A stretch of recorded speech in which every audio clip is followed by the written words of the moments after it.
Ready 90 words पर minute start. इसमें कोई संदेह नहीं कि इस सदन के सभी सदस्य, चाहे वे किसी भी पार्टी से संबंध रखते हों, इस बात से पूरे सहमत हैं कि हमारी विदेश नीति ने संसार में हमारा सिर ऊंचा उठा दिया है। हमने पंचशील के सिद्धांत को संसार के सामने रखा है।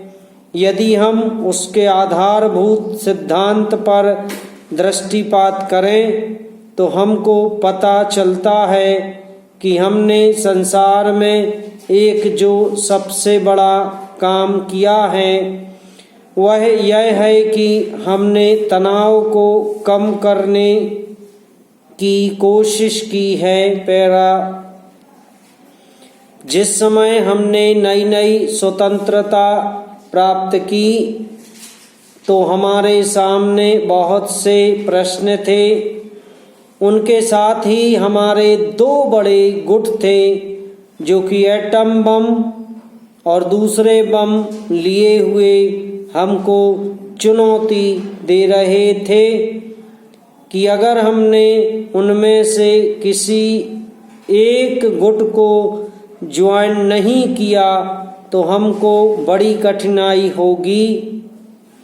उस समय भी हमारे प्रधानमंत्री ने हमारे देश की वैदेशिक नीति को इसी स्तर पर रखा जिसके कारण आज हम संसार में अपना सिर ऊंचा उठा सकते हैं।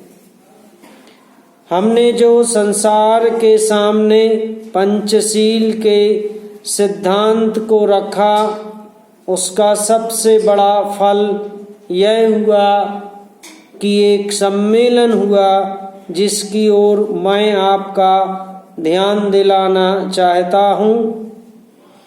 इस सम्मेलन में गत वर्ष अप्रैल महीने में संसार के 29 राष्ट्रों ने, जो कि एशिया और अफ्रीका से संबंध रखते थे, यह घोषणा की कि हम संसार में तनाव कम करना चाहते हैं और साथ ही हम यह चाहते हैं कि संसार में जो विभिन्न सामाजिक और आर्थिक नीतियां हैं वे साथ साथ चल सकें।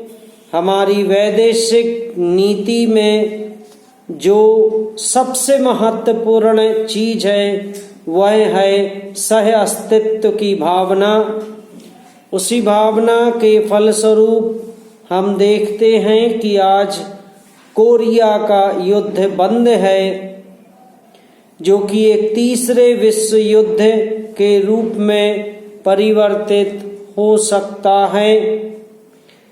हमारी इस नीति के कारण हमारे अमेरिकी मित्र हमसे कुछ अप्रसन्न भी हो गए, लेकिन यदि हम ऐसा ना करते तो आज संसार को तीसरा युद्ध देखना पड़ता। मैं बहुत ज़्यादा समय नहीं लूँगा, थोड़ा ही लूँगा। उपाध्यक्ष महोदय, मैं निवेदन कर रहा था कि जब हम कोई प्रश्न उठाएं तो यह देखें कि इसमें से कहाँ तक बढ़ा सकते हैं। किसी चीज़ का मूल्य क्या हो, महंगी पड़े या सस्ती पड़े, इसको हमें विशेष नहीं देखना है।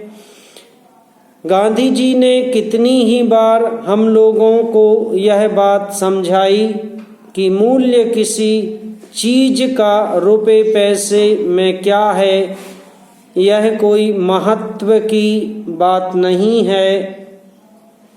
आप जानते होंगे कि एक वस्तु जो कि हमारे देश में बहुत सस्ती मिलती है, वही वस्तु दूसरे देश में महंगी मिलती है। समाप्त।